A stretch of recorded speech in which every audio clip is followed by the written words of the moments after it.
So before going anywhere, let's start understanding AI. Let's understand first. So, the idea of smart machines isn't new at all. Ancient Greek stories mentioned automatons that could do their own thing. Philosophers like Aristotle even set the stage for logical thinking, which is a huge part of AI. Then, in the 17th century, smart folks like Pascal and Leibniz designed mechanical gizmos that could do complex math, showing off early automated computing. But the real game changer was in the 19th century with Charles Babbage's analytical engine and Ada Lovelace's groundbreaking work on algorithms. That's when we really started seeing the possibility of machines you could program. Brilliant minds like Alan Turing, with his famous 1950 paper, suggested the Turing test. Basically, can a machine act so smart that you can't tell it's not human? That was a big deal.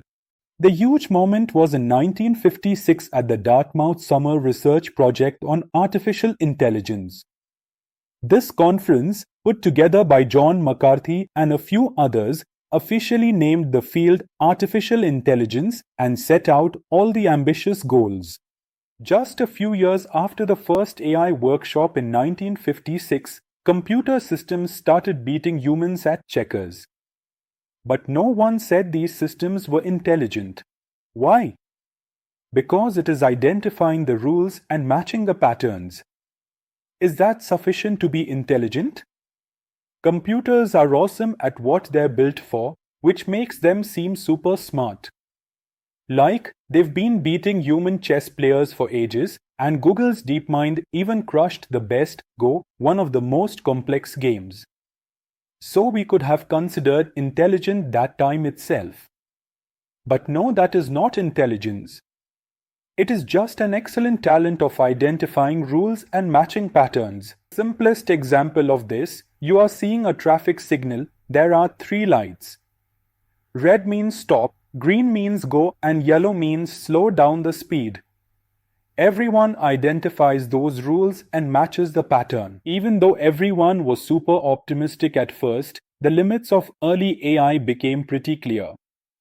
The AI winter in the 1970s hit hard, with less funding and a lot of doubt because early programs just couldn't handle real-world stuff. Researchers realized that simple rule-based systems struggled with things that weren't black and white and with tons of data. But it wasn't all bad. The 1980s saw the rise of expert systems.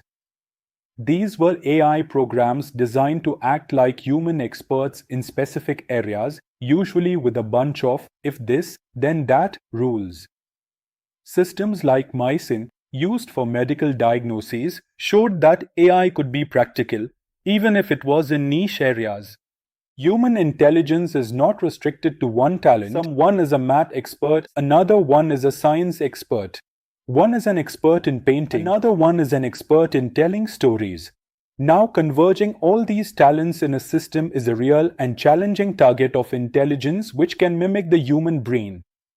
So, the late 20th and early 21st centuries really kicked off a new phase for AI. This was all thanks to more powerful computers, tons of big data becoming available, and some major breakthroughs in machine learning. Instead of telling a computer exactly what to do for every situation, machine learning algorithms actually learn from data, finding patterns and making predictions. Neural networks, inspired by how our brains work, really took off, leading to amazing progress in recognizing patterns.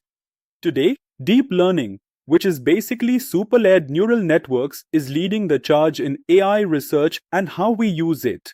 It's totally transformed fields like natural language processing, think Siri, Alexa, and awesome translation tools, and computer vision, powering everything from facial recognition to self-driving cars and medical imaging.